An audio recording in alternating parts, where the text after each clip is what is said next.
சாயிரம். எதையுமே முடியாது என்று நினைத்து கொண்டு முடங்கிவிடாமல் இருக்கலாம். முடியும் என்று நம்பலாம். அனைத்தையும் செய்து காட்டும் வல்லமை நம்மிடம் இருக்கிறது என்பதை தாராளமாக நம்பலாம். ஜெய் சாயிரம், ஜெய் ஜெய் சாயிரம். நம்ம சாயன்பர்கள் எல்லாரும் எப்படி இருக்கீங்க? எல்லாரும் நல்லா இருப்போம். ஓம் சாயிரம். என் அன்பு பிரியமே, உன்னுடைய போராட்ட வாழ்வுக்கு ஒரு முடிவு வரப்போகிறது. ஆம் என் பிரியமே, அப்பா மீது முழுமையாக நம்பிக்கை இருந்தால் இதை முழுவதுமாக கேட்டுவிட்டு பின் செல். உனக்கான மாற்றம் நல்லபடியாகவே நிகழும். நீ விரும்பியபடியே உனக்கானது உன்னிடம் வந்து சேரும். ஆம் என் பிரியமே, எப்பொழுதும் நம்பிக்கையை மட்டும் இழந்து விடாமல் இரு. நீ ஒரு பெரிய மாறுதலை விரும்புகிறாய் என்றால் பெரிய கனவுகள், மிக பெரிய கனவுகள் உன்னிடம் இருக்கிறது என்றால், ஆனால் அது எப்படியும் முடியாது போல தோன்றுகிறதே என்று ஒரு நிமிடம் உன் மனதில் ஒரு எண்ண ஓட்டம் ஓடிக்கொண்டிருக்கிறது என்றால், வாழ்க்கையை வேறொரு கோணத்தில் பார்க்க தயாராகு என் பிரியமே. வேறொரு கோணத்தில் பார்க்க தயாராகு. தினமுமே கொஞ்சமாக வளர்ந்தால் என்ன ஆகும்? அனைவருக்குமே அது மிக மிக சாதாரணமாகத்தான் தோன்றும். சாதாரணமாகத்தான் தோன்றும். அது எல்லோருடைய எண்ணம். நாள்தோறும் கொஞ்சம் கொஞ்சமாக முன்னேற்றம் என்பது மிக சிறிய எண்ணிக்கைதான். ஆனால் அதில் இருக்கும் சக்தி நாளை உன்னுடைய வாழ்க்கை முழுவதுமே மாற்றக்கூடியது என்பதை உணர்ந்து கொள், புரிந்து கொள். ஆம் என் பிரியமே, ஒரே நாளில் அனைத்தையும் பெற்றுவிட முடியும், அனைத்தையும் வென்று முடியும், அனைத்தையும் வெற்றியை அடைந்துவிட முடியும் என்ற எந்த அவசியமும் இல்லை என் பிரியமே. உனக்கு தேவை என்ன தெரியுமா? தொடர்ச்சியான சிறு முயற்சி மட்டும்தான். தொடர்ச்சியான சிறு முயற்சி மட்டும்தான் உனக்கு தேவை. அதை விளக்கும் விதமாக ஒரு சிறிய கதையை பார்க்கலாம். ஒரு சிறிய கிராமத்தில் ராம் என்ற ஒரு இளைஞன் சந்தோஷமாக வாழ்ந்து வந்தான். அவன் வாழ்க்கையிலேயே வெற்றியை இதுவரைக்கும் அவன் பார்த்ததே இல்லை என்ற அந்த ஒரு எண்ணத்தோடு வாழ்ந்து வந்தான். படிப்பை கூட பாதியிலேயே விட்டுவிட்டான். வேலை எதுவுமே அவனுக்கு கிடைக்கவும் இல்லை. அப்படி மீறி கிடைத்தாலும் கூட எதுவும் அவனுக்கு பிடிக்கவும் இல்லை, நிலைக்கவும் இல்லை. அவனுடைய வாழ்வு ஒரு நிலையற்ற காற்றை போலதான் இருந்து கொண்டிருந்தது. ஒரு நாள் ஒரு வயோதிகன், வயது முதிர்ந்த ஒருவர் அவரிடம் வந்து சொன்னார், ராம், உன்னுடைய வாழ்க்கையை நீயேதான் மாற்றணும், நீயாகத்தான் மாற்ற வேண்டும் என்று கூறினார் அந்த வயது முறிந்தவர். மேலும் அவர் சொன்னார், நாளைய மழையை பற்றி யாருக்குமே தெரியாது. ஆனால் இன்று விதை நீதான் நட வேண்டும். என்ன விதை நட வேண்டும், எப்படி நட வேண்டும், என்று நட வேண்டும் என்ற முடிவை நீதான் எடுக்க வேண்டும் என்று கூறினார் அந்த வயது முதிர்ந்தவர். ஆனால் அவன் சிரித்து கொண்டே சொன்னான், விதைக்கும் அந்த விதை கூட என்னிடம் இல்லையே என்று மிக மிக விரக்தியோடு அவன்.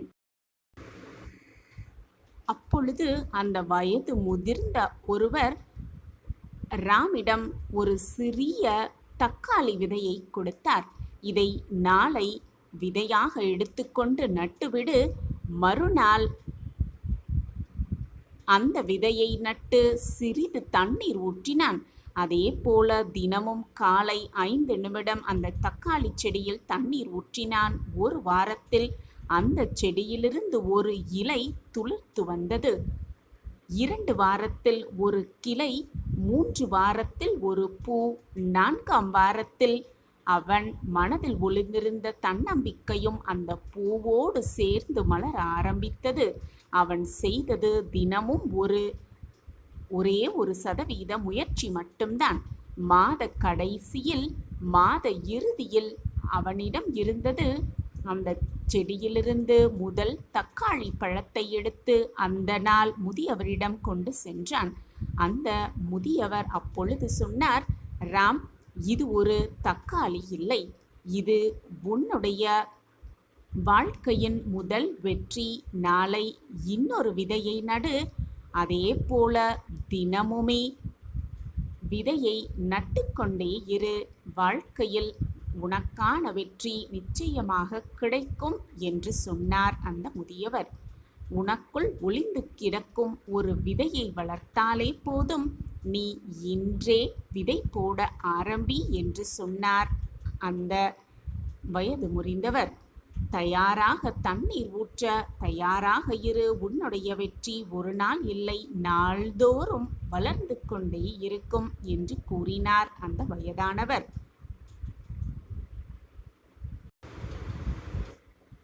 இது உன்னுடைய எதிர்காலத்தின் விதை. பெரிய வெற்றியை அடைய வேண்டுமென்றால் சிறு சிறு செயல்களை செய்யத்தான் வேண்டும். சின்ன சின்ன செயல்கள்தான் பெரிய வெற்றியை எட்டிப் பிடிக்கும். முயற்சி இல்லாமலேயே அமைதியாக இருந்தால் எதையுமே சாதிக்கவே முடியாது. வெற்றியாளர்கள் தினமும் சிறு சிறு முன்னேற்றங்களை செய்து கொண்டுதான் இருக்கிறார்கள்.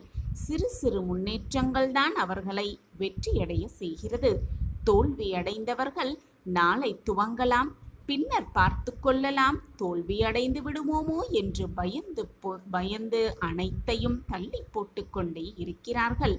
நீ ஒரு நாள் 1% தான் வளர்ந்தாலும் பின்னர் கொஞ்சம் கொஞ்சமாக அந்த 1% 100 மடங்காக உயர்ந்து நிற்கும் என்பதை புரிந்து கொள் என்று அந்த வயது முதிர்ந்தவர் கூறினார்.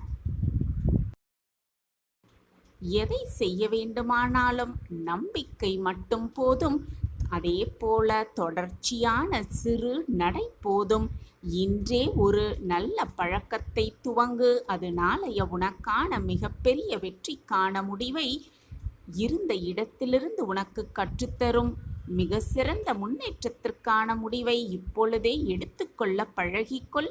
சிறு முன்னேற்றம் அதுதான் உன்னுடைய வாழ்க்கையை மிக பிரம்மாண்டமாக மாற்றும் வல்லமை இருக்கிறது என்று அறிவுரை கூறினார். நாமும் ஒரு சிறிய விதையை விதைப்பது போல நம்மளுடைய வாழ்வில் நம் வெற்றிக்கான சிறிய ஒரு செயலை செய்ய துவங்கினால் அது 100% வெற்றி அடைவதற்கான பிரம்மாண்ட வளர்ச்சியை நிச்சயமாக கொடுக்கும் என்ற நம்பிக்கையோடு இருக்கலாம். எதுவுமே இங்கு சாத்தியமே இல்லை, எதையுமே செய்ய முடியாது என்று யோசிக்க கூட செய்யாதே என் பிரியமே. எப்பேற்பட்ட கஷ்டத்தையும் வென்று வெளியில் வருவதற்கு உன்னால் நிச்சயமாக முடியும். எதையும் எப்படி சாத்தியம் என்று கேட்டுக்கொண்டே நின்று விடாதே. நினைத்ததை சாத்தியமாக்குவது உன் கையில்தான் இருக்கிறது. நினைத்ததை சாத்தியமாக்குவது உன் கையில்தான் இருக்கிறது. அதை தீர்க்கமாக நம்பு. நீ நினைப்பதற்கு மேலாகவே பிரம்மாண்ட வெற்றியை எட்டி பிடித்து விடலாம். உனக்கு துணையாக நான் இருக்கிறேன் என்ற உண்மையை மறந்து விடாதே. என் அன்பு பிரியமே, வாழ்க்கை பாடத்தை கற்றுக்கொண்டேதான் இருக்கும், கற்றுக் கொடுத்து கொண்டேதான் இருக்கும். உன்னை விட்டு சென்றவர்களையும் உன்னை விட்டு பிரிந்தவர்களையும் நினைத்து நினைத்து வருந்தாதே. அவர்கள் விட்டு சென்ற அனுபவ பாடங்களுக்காக நன்றி சொல்ல பழகு. ஒவ்வொரு முடிவும் ஒரு புதிய ஆரம்பத்திற்கான அழைப்பு என்பதை புரிந்து கொள். கடந்த காலத்தின் வழியை ஒரு முடிவாக எடுத்துக்கொள்ளாதே. அது எப்பொழுதும் ஒரு புதிய தொடக்கத்திற்கான அறிகுறி என்பதை புரிந்து கொண்டு செயல்படு. அதுதான் உண்மையிலும் உண்மை. உன்னுடைய கடந்த காலம் உன்னுடைய எதிர்காலத்தை தீர்மானம் செய்யாது என் பிரியமே. கடந்த கால உறவுகளால் ஏற்பட்ட சில காயங்கள் எதிர்காலத்தில் யார் மீது அன்பு செலுத்துவது, யார் மீது நம்பிக்கை வைக்கவோ உனக்கு பயப்படத் தோன்றும். ஆனால் உன்னுடைய கடந்த கால அனுபவங்கள் உன்னுடைய எதிர்காலத்தை வரையறுக்க வேண்டியது அல்ல. நீ புதிய வாய்ப்புகளுக்காக காத்திரு. புதிய ஆரோக்கியமான உறவுகளை நீயே உருவாக்கு. உனக்கான வாய்ப்பை நீயே உருவாக்க கற்றுக்கொள். ஆம் என் பிரியமே, நீயே அதை உருவாக்க கற்றுக்கொள். வெற்றியடைவதற்கான அத்தனை சாத்தியக்கூறுகளும் உனக்கு தானாகவே பிறக்கும், கிடைக்கும். என் அன்பு பிள்ளையே, உன்னை புரிந்து கொள்ளாதவர்கள் மத்தியில் வாழ்க்கையை நடத்தி கொண்டு அவர்களையும் சிந்தனை செய்து கொண்டு வாழ்ந்து கொண்டிருக்கும் என்னுடைய பிள்ளையே, உன்னை நினைத்து நான் பெருமிதம் கொள்கிறேன். நீ படும் வேதனை, நீ பட்ட அவமானங்கள், நீ கடந்து வந்த பாதைகள், நீ பட்ட துன்பங்கள், நீ பட்ட வேதனைகள் என்று எதையுமே பார்க்காத உன்னை சுற்றி இருப்பவர்கள் இப்பொழுது நீ சந்தோஷமாக இருப்பதைப் போல காட்டிக் கொண்டிருக்கும் இந்த நிலைமையை பார்த்து உன்னை பார்த்து பொறாமைப்படுகிறார்கள். எது நடந்தாலும், என்னை சுற்றி எது வந்தாலும் என்னப்பா என்னை பார்த்து கொள்வார் என்று ஏக்கத்தோடு நீ என்னை பார்த்து கொண்டு சத்தமே இல்லாமல் உன் மனதால் நீ அழுவதை பார்த்து கொண்டு என்னால் சும்மா இருக்க முடியவே இல்லை என் பிள்ளையே. எது நடந்தாலும் எனக்கு நீங்கள் உறுதியாக இருக்க வேண்டும். நான் உங்களுக்கு நம்பிக்கையாக இருக்க வேண்டும். என்னை சுற்றி இருப்பவர்கள் எல்லோரும் நல்லபடியாக வாழ வேண்டும் என்று உன்னை பற்றி மட்டுமே சிந்தனை கொள்ளாமல் உன்னை சுற்றி இருப்பவர்களை பார்த்தும் நீ மன ஆதங்கத்தை வெளிப்படுத்தி கொண்டிருக்கிறாய். அவர்கள் வாழ்க்கும் மேலோங்க வேண்டும் என்று அவர்களுக்காகவும் சிந்தனை செய்து கொண்டிருக்கிறாய். இதை பார்க்கும் பொழுது என்னுடைய மனம் மெழுகை போல உருகுகிறது.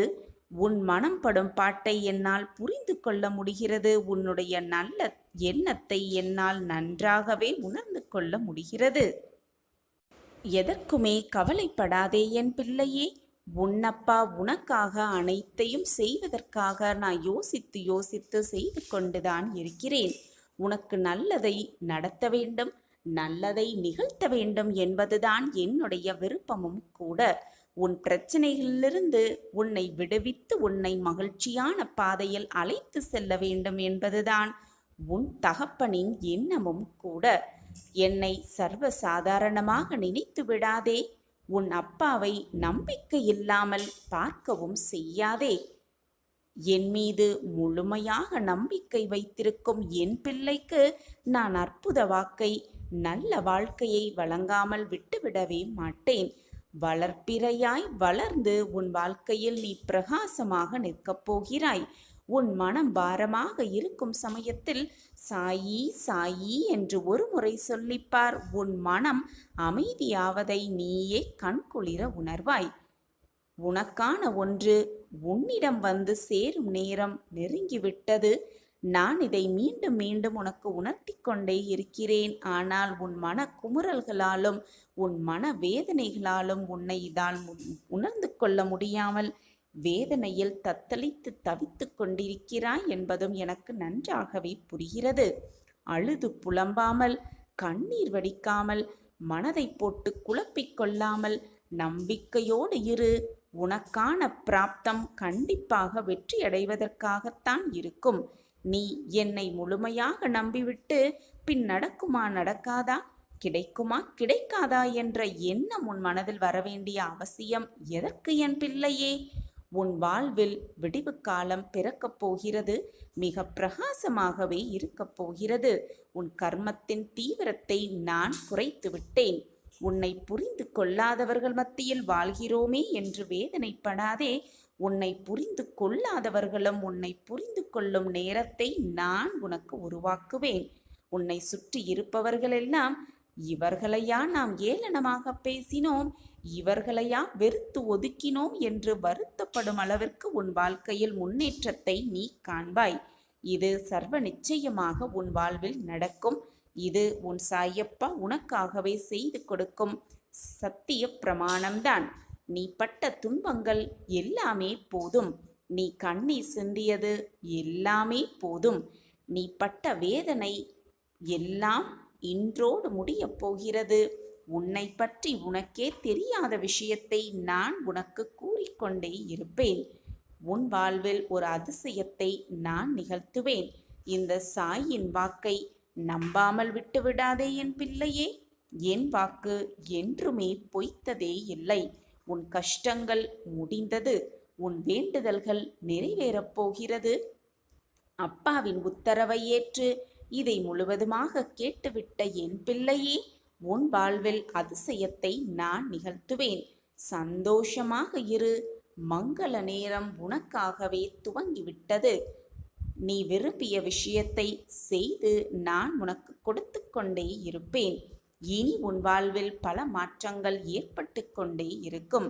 அன்பிற்காக ஏங்கிக் கொண்டிருக்கும் என் பிள்ளையே, உன்னை புரிந்து கொள்ளாதவர்கள் கூட உன்னை புரிந்து கொண்டு அன்பிற்காக ஏங்கிக் கொண்டிருக்கும் உன்னிடம் வந்து சேரும் நேரம் வெகு தொலைவில் இல்லை. கவலைகளெல்லாம் தீரும் நேரம் வந்துவிட்டது. என் வாக்கு சர்வ நிச்சயமாக பலிக்கும். நீ உரிமை கோரும் ஒன்று உன்னிடமே வந்து சேரும். சர்வ நிச்சயமாக இது உன் வாழ்வில் நடக்கும். நான் இருக்கும் வரை நீ பயப்பட வேண்டிய அவசியமே இல்லை. எல்லாமே உனக்கு சாதகமாகவே நிகழும். நான் அதை நிகழ்த்தி வைப்பேன். நீ முயற்சி செய்து கொண்டே இரு. உன்னால் முடியும் வரை முயற்சி செய்து கொண்டே இரு என்று நான் கூறவில்லை. நீ நினைத்ததை நடத்தும் வரை, நீ நினைத்ததை முடிக்கும் வரை முயற்சி செய்து கொண்டே இரு. நிச்சயமாக உன் வாழ்க்கையில் வெற்றி என்னும் இலக்கை மிக சாதாரணமாக நீ எட்டிவிடுவாய். மிக சந்தோஷமாகவே உன் வாழ்க்கையில் கோடீஸ்வர ராஜம் பெற்று மகிழ்ச்சியோடு உன் வாழ்க்கையில் நீ வாழ்வாய். எனக்கு எல்லாமே தெரியும் என்று சொல்பவர்களை விட அனைத்தையும் நான் செய்து முடிப்பேன் என்று நம்பிக்கையோடு போராடுபவர்களை வாழ்க்கையில் வெற்றியை மிக சுலபமாக எட்டலாம். இதைதான் நீ செய்து கொண்டிருக்கிறாய். உன்னுடைய உழைப்பு எப்பொழுதும் வீண் போகாது.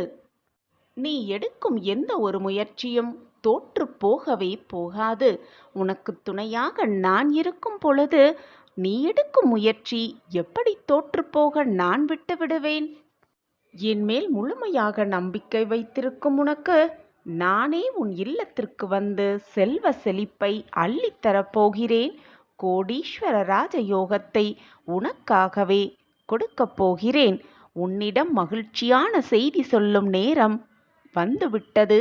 உன்னை நெருங்கிவிட்டது. உனக்கான அந்த பொக்கிஷமான வாழ்க்கையை உனக்காக உருவாக்கி ஏற்ற இரக்கங்கள் நிறைந்த அனைத்தையும் உன்னிடம் இருந்து நீக்கி என் கண் பார்வையிலேயே உன்னை வெற்றியின் வழிக்கு, வெற்றியின் படிகட்டில் ஏற வைக்கப் போகிறேன். இப்பொழுது அந்த இடத்தில்தான் நீ நின்று கொண்டிருக்கிறாய். வெற்றிக்கான அனைத்து ஏற்பாடுகளும் தயாராகிவிட்டன.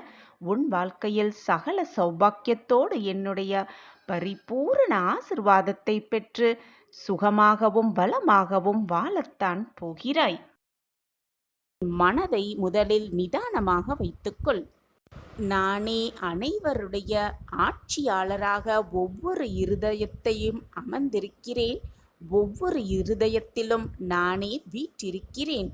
நான் உன் இருதயத்தில் வீற்றிருக்கும் பொழுது உன் மனதில் என்ன ஓட்டம் ஓடுகிறது, என்ன நினைக்கிறாய், உன் வாழ்க்கையில் என்ன நடக்க வேண்டும், என்ன நிகழ்ந்தால் நீ மகிழ்வாய் என்பதை நான் பார்த்து பார்த்து யோசித்து செய்து கொண்டுதானே இருப்பேன். அதற்குள் உன் மனதில்தான் ஏன் இத்தனை போராட்டம்? இந்த உலகில் அசையும் அசையா அனைத்து ஜீவராசிகளையும் நானே அரவணைத்து கொண்டிருக்கிறேன். இந்த பிரபஞ்சம் என்னும் தோற்றத்தை கட்டுப்படுத்துபவனும் நானே. படைப்பவனாகவும் காப்பவனாகவும் அழிப்பவனாகவும் நானே சர்வாதியாக இங்கு ஷீரடியில் இருந்து கொண்டிருக்கிறேன். நான் ஒரு முறை கிடைக்கும் நடக்கும் என்று வாக்கு அளித்தால் அது சர்வ நிச்சயமாக நடந்தே தீரும். என் வாக்கு எப்பொழுதுமே பொய்யாகாது. என்னை நம்பியவர்களை நான் எந்த விதத்திலும் விட்டு கொடுக்கவும் மாட்டேன். அவர்களை விட்டு செல்லவும் மாட்டேன். சாயிநாதரை விட்டு விலகி போகும்படி நான் அறிவுறுத்தவும் மாட்டேன். உன்னை என் பக்கம் இழுத்தது நானே. நீயாக என்னை தேடி வரவில்லை. நான் இழுத்ததால்தான் பறவையின் காலில் கயிறை கட்டி இழுப்பதைப் போல நான் உன்னை என் பக்கம் இழுத்ததால்தான் நீ இப்பொழுது என்னை தேடி வந்திருக்கிறாய். உன்னை என் பாதையில் இழுத்தது நானே. பிறகு ஏன் இந்த அழுகையும் கலக்கமும் உனக்குள்? என் பாதையில் நீ பயணிக்க வேண்டும் என்ற தருவாயிலே உனக்கான அத்தனை சோதனைகளையும் நான் செய்து கொண்டிருக்கிறேன். உன்னை காயப்படுத்துவதற்காகவோ, உன்னை வேதனைப்படுத்துவதற்காகவோ, உன்னை கண்ணீர் சிந்த வைப்பதற்காகவோ அல்ல உன்னுடைய சோதனைகள். அதில் ஒவ்வொரு கணமும் உன் நம்பிக்கை, பொறுமை, நிதானம், அன்பு, பக்தி என அனைத்தையும் நான் சோதித்து கொண்டிருக்கிறேன். அது உனக்கு கஷ்டத்தையும் வேதனையும் தருவதற்கு அல்ல, வாழ்க்கையின் பக்குவத்தையும் ஆன்மீகத்தின் மகத்துவத்தையும் நீ அறிய வேண்டும் என்பதற்காகத்தான் உனக்கு வரும் கஷ்டங்கள். நீ பயணிக்கும் வழியில் உன் துணை, என் துணை நிச்சயமாக உனக்கு இருக்கும். ஆனால் உன் வழியில் சில முட்களும் இருக்கத்தான் செய்யும். கவனமாக நடப்பது உன்னுடைய பொறுப்பு. அப்படி கவனமாக நடக்கும் பொழுதும் அந்த முட்கள் உன் கால்களை குத்தினால் சற்றும் கவலைப்படாமல் வலி இருக்கத்தான் செய்யும் என்ற தீர்க்கமான சிந்தனையோடு உன் வழியை ஒவ்வொரு அடியையும் நம்பிக்கையோடு எடுத்து வைத்து கொண்டே இரு. உனக்கானது நிச்சயமாக உன்னை வந்து சேரும். நான் உன்னிடம் கொண்டு வந்து சேர்க்கும் வேலையை நான் பார்த்து கொள்கிறேன். நம்பிக்கையோடு இரு. எதை நினைத்தும் மனதை போட்டு குழப்பிக்கொள்ளாதே. உனக்கு என்று எழுதப்பட்டது நிச்சயமாக உன்னிடம் வந்து சேரும். யார் இருந்தாலும் இல்லாமல் போனாலும் உன் சாயப்பா நான் உன்னோடு எப்பொழுதும் இருந்து கொண்டே இருப்பேன். என் அன்பும் அருளும் ஆசிர்வாதமும் எப்பொழுதுமே உனக்கு உண்டு. என் உயிராய் இருக்கும் என் இதய துடிப்பே, என் குழந்தையாக நீதானே. உன் தாயாக, தகப்பனாக, குருவாக, தோழனாக, அனைத்துமாக நான் உனக்கு துணையாகவே இருப்பேன்.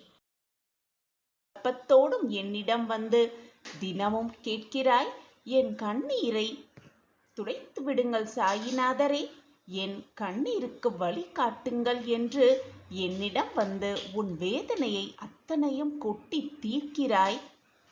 எது வந்தாலும், வானமே இடிந்து உன் தலையில் விழும் சூழ்நிலை வந்தாலும் ஒரு கன நொடி போதும் அனைத்தையும் மாற்றி காட்டும் வல்லமை என்னிடம் உள்ளது ஒன்று என்று உனக்கு தெரியாதா? யோசித்து முடிவெடு. ஆனால் யோசித்து கொண்டே இருக்காதே. முடிவு எடுத்த பிறகு உடனே அதை செயல்படுத்து. யோசித்து கொண்டே இருக்காதே. இதுநாள் வரை கஷ்டத்தை, போராட்டத்தை, வேதனையை மட்டுமே பார்த்த உன் கண்கள், அனுபவித்த உன்னுடைய மனம் இனி ஒவ்வொரு மாற்றங்களாக சந்திக்கப் போகிறது. எல்லாமே உனக்கு நல்ல விதமான மாற்றங்களாகவே உன் வாழ்வில் நிகழப்போகிறது. இதுதான் உன் வாழ்வில் நடக்கப் போகிறது. இதுநாள் வரை நீ பட்ட துன்பத்திற்கும் வேதனைக்கும் போராட்டத்திற்கும் ஒரு முடிவு வந்துவிட்டது. ஆனாலும் கூட மற்றவர்களை நினைத்து நீ அந்த முடிவை ஏற்றுக்கொள்ளாமல் அதை தள்ளி போட்டுக்கொண்டே இருந்தால் மீண்டும் இதே மாதிரியான திருப்பம் உன் வாழ்வில் நடைபெறுமா என்பது சந்தேகம்தான். நல்ல முடிவு, நல்ல திருப்பம் வரும் பொழுது, நல்ல வாய்ப்பு வரும் பொழுது அதை சுமூகமாக, சாதகமாக பயன்படுத்தி கொள்பவன்தான் வாழ்வில் வெற்றியை மிக சுலபமாக எட்டி பிடிக்க முடியும். அதை விட்டுவிட்டு நமக்கான திருப்பம் வரும் பொழுது, உனக்கான மாற்றம் வரும் பொழுது, உனக்கான வாய்ப்பு வரும் பொழுது, உனக்கான நல்ல முடிவு வரும் பொழுது மற்றவர்கள் என்ன சொல்லுவார்களோ என்று நினைத்து ஒரு நிமிடம் நீ கால தாமதம் செய்தால் வந்த திருப்பமும் வந்த முடிவும் வந்த வாய்ப்பும் உன்னை விட்டு வெகு சுலபமாக விலகிவிடும். எனவே சுதாரிப்பாக இரு. வாய்ப்பு ஒரு முறைதான் வரும். திருப்பமும் ஒரே முறைதான் வரும். அந்த திருப்பம் இப்பொழுது உன் வாழ்வில் நடைபெறுவதற்கான அத்தனை கால சூழ்நிலைகளும் உனக்காகவே வந்திருக்கிறது. இதை உன்னிடம் எச்சரிப்பதற்காக, நீ சுதாரிப்பாக இருக்க வேண்டும் என்பதற்காகத்தான் நான் மீண்டும் மீண்டும் வலியுறுத்தி கொண்டே இருக்கிறேன். என் வாக்கு மீது நம்பிக்கை வை. அப்பாவின் வாக்கு எப்பொழுதுமே பொய்யாகாது என்ற தீர்க்கமான சிந்தனையோடு உன் வேலையை செய்து கொண்டே இரு. வரும் திருப்பத்தை லாவகமாக ஏற்றுக்கொண்டு வாய்ப்பை மிக சரியாக பயன்படுத்திக்கொள். உனக்கு என்று எழுதப்பட்டது நிச்சயமாக உன்னை தேடி வரும். உனக்கு இல்லை என்று விதிக்கப்பட்டது கண்டிப்பாக உன்னை தேடி வரவே வராது. முதல் முறையாக கஷ்டம் வரும் பொழுது அழத் தோன்றும். அதுவே சில முறை தொடரும் பொழுது விரக்தியும் வெறுப்பும் மனதில் தோன்றும். ஆனால் கஷ்டங்கள் மட்டுமே வாழ்க்கையாகும் போது கடைசியில் இறுதியில் புன்னகைதான் வரும், சிரிப்புதான் மிஞ்சும். அதுதான் வாழ்க்கை. நம் சாயப்பா நம்மோடு இருக்கும் வரை கஷ்டம் வந்தால் என்ன, போராட்டம் வந்தால் என்ன, துன்பம் வந்தால் என்ன, அனைத்துமே அப்பாவின் பார்வையில்தான் நடக்கிறது என்பதை யார் ஒருவர் புரிந்து கொள்கிறார்களோ அவர்கள் முகத்தில் எப்பொழுதும் புன்னகை இருந்து கொண்டேதான் இருக்கும். புன்னகையோடு இருப்பவர்கள் எப்பொழுதும் வாழ்க்கையில் தோற்றதே இல்லை, வென்றுதான் காட்டியிருக்கிறார்கள். சாயப்பா இருக்க நமக்கு ஏன் மனக்கவலை? யாருக்குமே கஷ்டம் இல்லாத வாழ்க்கை என்று கிடையவே கிடையாது. கஷ்டம் இல்லை என்றால் அது வாழ்க்கையே இல்லை. இதை புரிந்து கொண்டவர்கள் வாழ்க்கையில் நிச்சயமாக வென்றே காட்டிவிடலாம். நம்ம எல்லாருக்குமே நம்ம மனசுல எதுக்கு நம்ம இப்போ ஓடுறோம், எதுக்காக ஓடுறோம், யாரை திருப்திப்படுத்துறதுக்காக இந்த ஓட்டம், இதற்காக இவ்வளவு கஷ்டப்பட்டு உடம்பை வருத்தி கொண்டு மனதை போட்டு குழப்பிக்கொண்டு இவ்வளவு சம்பாதித்து கொண்டிருக்கிறோம். அப்படி சம்பாதித்தும் கூட நிம்மதியாக ஒருவேளை உணவு கூட அருந்த முடியவில்லையே, உண்ண முடியவில்லையே. எதுக்காக இந்த உழைப்பு, எதற்காக இந்த ஓட்டம், எதற்காக இந்த போராட்டம் என்ற எண்ணம் நம் எல்லோர் மனதிலும் என்றாவது ஒரு நாள் நிச்சயமாக வந்திருக்கும், வந்தே தீரும். இப்படி எதிர்மறையாக சிந்தனை செய்யும் அளவிற்கு என்றாவது ஒரு நாள் நம் மனதில் எண்ணம் வந்திருக்கும். அப்படி ஒரு விரக்தியான மனநிலையில் ஒரு இளைஞன் என்ன செய்வது, எதற்காக இந்த வாழ்வு, இந்த வாழ்வை ஏன் வாழ்ந்தாக வேண்டும், இந்த வாழ்வை வெல்லப் போகிறோமா அல்லது இழந்துவிடப் போகிறோமா என்ற பலவிதமான சிந்தனைகளோடும் குழப்பத்தோடும் விரக்தியோடும் ஒரு கடற்கரையோரமாக தன் பயணத்தை செய்து கொண்டிருக்கிறார். அந்த இளைஞனின் மனம் முழுக்க கவலைதான். ஏதோ ஒரு சுமையை தூக்கி சுமப்பது போல தன் மனதை சுமந்து கொண்டிருப்பதாகவே நினைத்து கொண்டிருக்கிறான் அந்த இளைஞன். அப்படி அவர் நடந்து கொண்டே இருக்கும் பொழுது யாரோ அந்த இளைஞனை அழைக்கும்படி அவன் காதுகளுக்கு கேட்கிறது. அவனும் சுற்றும் சுற்றும் பார்க்கிறான், அங்கும் இங்கும் தேடுகிறான். யார் தம்மை அழைத்தது என்ற கேள்விக்குறியோடு அங்கும் இங்கும் நோக்குகிறான். எவ்வளவு தேடியும் அந்த குரல் எங்கிருந்து வந்தது என்பதை அவனால் கிரகிக்கவே முடியவில்லை. மீண்டும் அதே குரல் கேட்கிறது. அப்பொழுது கீழே இருந்துதான் அந்த குரல் வருகிறது என்று தலையை கீழே பார்க்கிறான். அங்கே ஒரு நத்தை இருக்கிறது. அவன் கால் கடியில் ஒரு நத்தை பேசியது. அந்த குரல்தான் அவனை கூப்பிட்டது போல அவன் காதுக்கு கேட்டது. உடனே அந்த இளைஞன், யார் நீ, என்னை ஏன் கூப்பிடுகிறாய் என்று கேட்டது. உடனே அந்த நத்தை, ஆம், நான் தான் உன்னை கூப்பிட்டேன் என்று சொன்னது. மீண்டும் அந்த நத்தை சொன்னது, பார்ப்பதற்கு மிகவும் சோகமாக இருக்கிறாய், வாழ்க்கையை வாழ்வதே வீண் என்ற எண்ணத்தில் நடப்பது போல நடந்து கொண்டிருக்கிறாயே, உன் மனவேதனைதான் என்ன? உன் மனவேதனையை என்னிடம் சொல்லிப்பார், உனக்கு ஆறுதல் கூறுவதற்காகத்தான் நான் உன்னை அழைத்தேன் என்று கூறியதாம் அந்த நத்தை. உடனே அந்த இளைஞன் கேட்டதுதான் தாமதம் என்று தன்னுடைய மனக்குமுறல் அத்தனையையும் கொட்டுகிறான். என்னடா வாழ்க்கை என்று நான் வாழ்கிறேன், இந்த வாழ்க்கையில் மனவேதனைதான் எனக்கு மிஞ்சி இருக்கிறது. எதற்குமே என்னுடைய உடலும் ஒத்துழைக்கவே இல்லை. மிக பெரிய சுமையை நான் சுமப்பது போல நான் எப்பொழுதும் வாழ்ந்து கொண்டிருக்கிறேன் என்று தன் மனக்குமுறல்கள் அத்தனையும் அந்த நத்தையிடம் சொல்கிறான் அந்த இளைஞன். அனைத்தையும் கேட்ட அந்த நத்தை, நீ என்னத்தான் அப்படி பெரும் சுமையாக சுமக்கிறாய்? என்னை பார்த்து கூடவா நீ சுமையை சுமக்கிறாய் என்ற எண்ணம் என் மனதில் எண்ணுகிறது? என்னை பார்த்து கூடவா உனக்கு வேதனையாக இருப்பது போல உன் மனம் தோன்றுகிறது என்று கேட்டது அந்த நத்தை. என்னை நன்றாக உற்றுப்பார். நான் வாழவில்லையா? நானும் நம்பிக்கையோடு தான் வாழ்ந்து கொண்டிருக்கிறேன். நான் வாழும் வீட்டையே தினம்தோறும் நான் சுமந்து கொண்டு சென்று கொண்டுதானே இருக்கிறேன், வாழ்ந்து கொண்டுதானே இருக்கிறேன் என்று கேட்டது அந்த நத்தை. இதை நினைத்து நான் ஒரு நாளும் வருத்தப்பட்டதும் இல்லை, கஷ்டப்பட்டதும் இல்லை. இதுதான் என் வாழ்க்கை என்று நினைத்து கொண்டு நான் வாழ்ந்து கொண்டுதானே இருக்கிறேன் என்று கேட்டதாம் அந்த நத்தை. அதை விடு, இந்த உலகமே என்னை சோம்பேறி என்று பல ரூபத்தில் என்னை அழைத்தாலும் கூட நான் என்ன விரக்தியின் உச்சத்திற்கா சென்று விட்டேன்? இதுதான் கடவுளின் அமைப்பு, இதுதான் இயற்கையின் அமைப்பு என்றுதானே நினைத்து கொண்டிருக்கிறேன். அதற்காக நான் வாழ்க்கையை வெறுத்து விட்டேனா? இது இறைவனின் படைப்பு, எனக்காக கொடுக்கப்பட்டது. என்னுடைய பயணம் வேண்டுமானால் கஷ்டமாக இருக்கலாம், ஆனால் அதுதான் வாழ்க்கை என்று நான் ஏற்றுக்கொண்டு வாழ்ந்து கொண்டுதானே இருக்கிறேன். இந்த நீண்ட நெடிய பயணத்தில் என்ன ஒரு தடைகள் வந்தாலும் நான் நம்பிக்கையோடு அனைத்தையும் முறியடித்துவிட்டு போய்கொண்டுதான் இருக்கிறேன். என் வாழ்வை வாழ்ந்து கொண்டுதான் இருக்கிறேன். அதே போல என்னை போல நீயும் உன்னை முழுவதுமாக நம்பு. உனக்கு கிடைத்திருக்கும் இந்த வாழ்க்கை அற்புதமான வாழ்க்கையில் பல தடைகளை நீ தாண்டிதான் பெற்றிருக்கிறாய்.